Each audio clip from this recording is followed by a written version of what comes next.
Welcome to Brothers of the Word, because, brother, you need the Word. And today is a health message. For those of you who have been following this ministry, you know that God has commanded me for a series of 14 messages on the first biblical Sunday of the biblical month to preach a message dealing with health. Now, also on the first Sunday of the biblical month, we have the God Heals program, where we come, pray over people, prophesy, lay hands on them. That schedule is at godheals.net. So on that Sunday, God has instructed me for 14 messages, and this is number 13 out of 14, so there's one more coming. But He has instructed me to teach the people about health. God just doesn't want you healed, He wants you healthy. And those are two different things. And oftentimes, if we don't have the knowledge, even when we have divine and supernatural healing, if we don't change what made us sick in the first place, it simply returns. So this is a message, and I'm trying to keep the messages fairly simple with some things that you can easily do. Nothing that's complicated, nothing that's complex, nothing that's too overly deep, but simple things.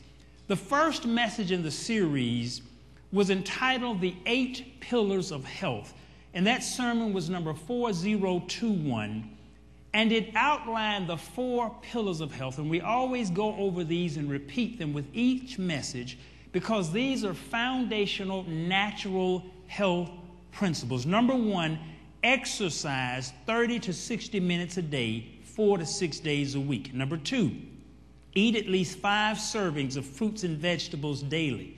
Number 3, drink enough water so that your urine remains clear or light yellow.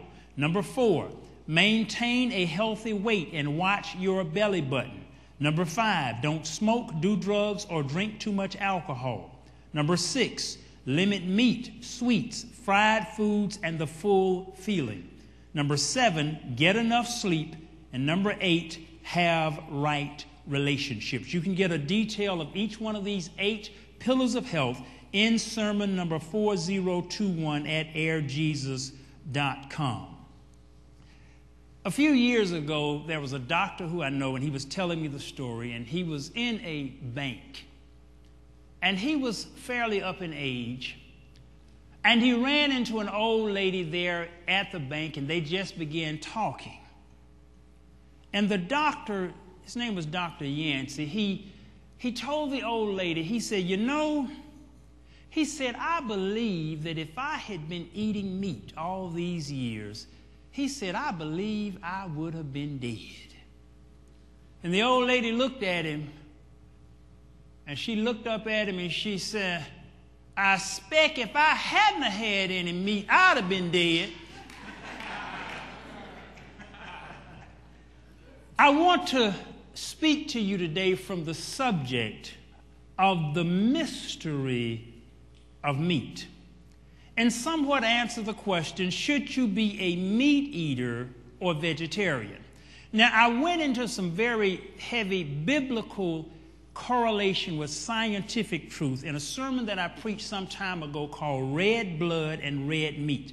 That sermon is number 5018. You can go to airjesus.com. I highly recommend that you go there, listen to that sermon. It's absolutely free. Sermon number 5018 at airjesus.com. Red Blood and Red Meat.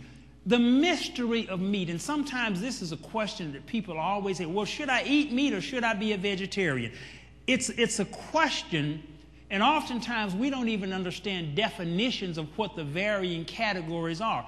An omnivore, which is what most people are, that's basically an animal or human that eats everything. They eat all kind of meat, all kind of vegetables, they eat everything. Omni simply means all, and it's like when we say God is omnipotent, He's all powerful. Omnivore means a person who eats all stuff. And that's most people. And then you have a category where they are fish and chicken eaters.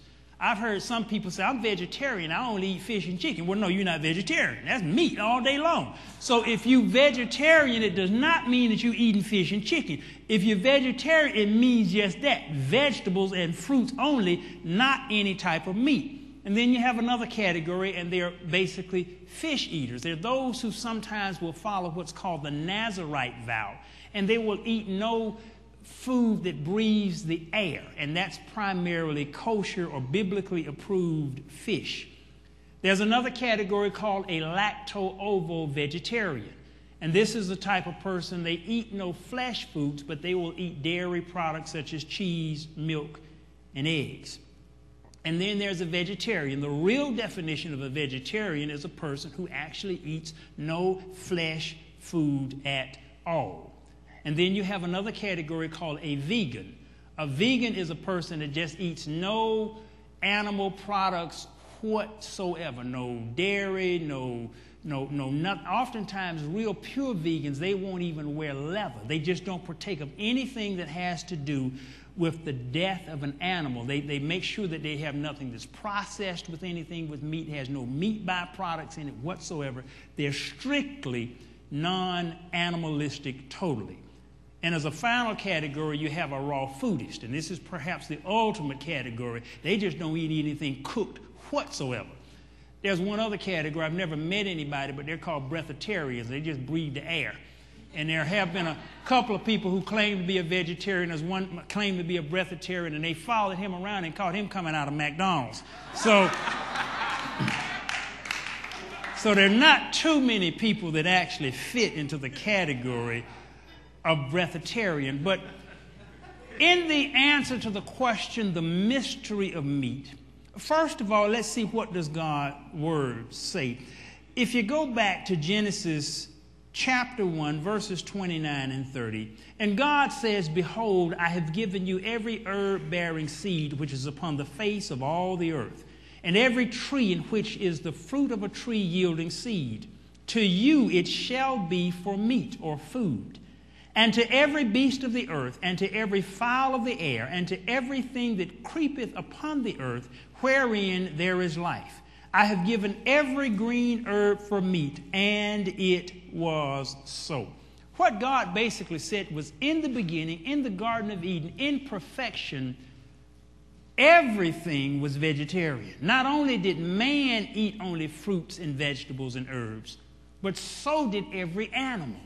And it says, to every living creature, to them the herbs shall be for meat. This meant that all of our current modern-day carnivores, such as lions and tigers and dogs and all, they only ate vegetarian. So this was a time when not only was man vegetarian, but so was all of creation. There was total peace and harmony. But right now, you know, if you go into Mother Nature, it's kind of rough. You understand what I mean?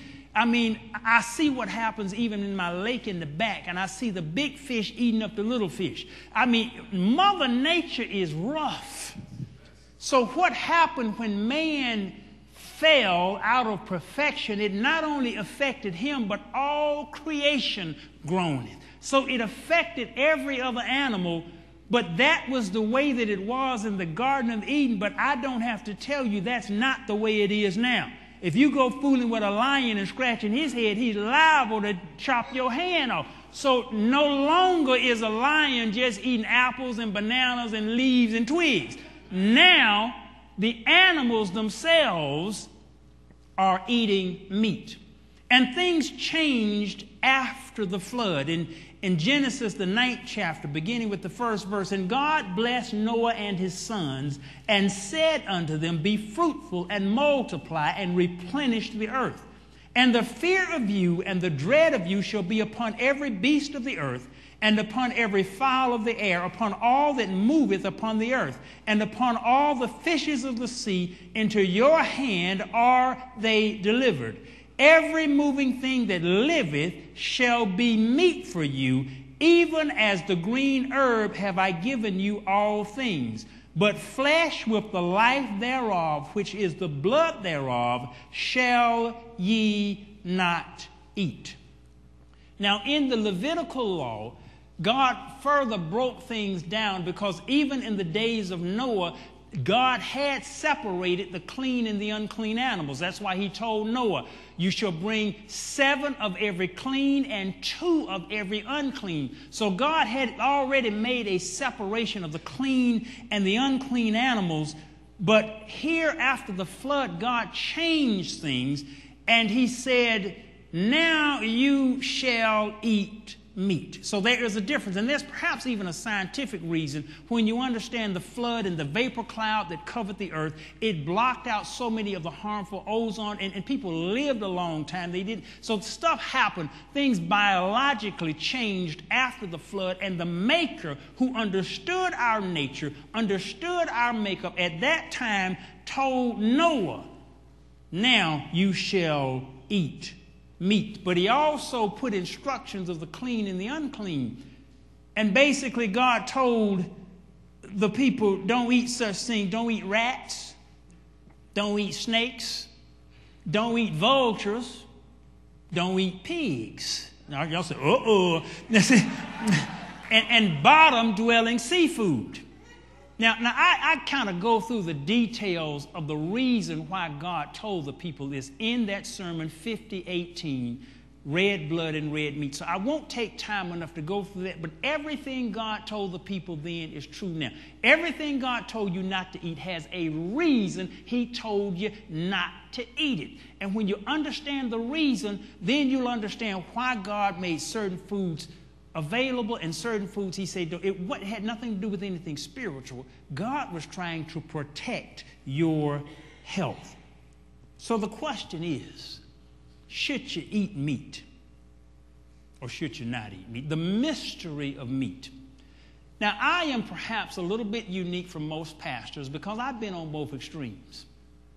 When I grew up, I was eating everything, just like most of you all eat. I mean, there's still not quite anything as tasty as barbecue ribs. I mean, there may be, but I haven't found much that tastes quite as good as some aged barbecue where the meat's just about to fall off the rib and the sauce dripping off and the white bread that's cooked. I still haven't found anything that's quite that good. So I have been on both extremes of where I have been a meat eater or a omnivore, and where I have been a vegetarian. I was vegetarian for 6 years, and I ate absolutely no flesh whatsoever. So I have been on both extremes of the meat and the vegetarian issue. And my brother James and I, we began just researching the health benefits of vegetarianism. And I began reading, and James began reading, and what we found was this. And we began to notice the correlation even in the people who we knew. None of the folk who lived a long time were vegetarian. That was the bottom line of what we found. All of the old folk, you all say old folk, all of the old folk ate some meat. This book that I have here is called The Blue Zone. The Blue Zone is it is perhaps the most comprehensive scientific study of old people all around the earth. And a group of scientists went to every society where the people lived far longer than normal, and they interviewed all of the old folk. And in terms of the question of meat, every single one of them ate meat. Hallelujah. Brothers of the word, when the voice of God is heard, brothers of the word, there's a word from God for everyone. Brothers of the word, because brother, you need the word. Brothers of the word. Brothers of the word, where the voice of God is heard. Brothers of the word.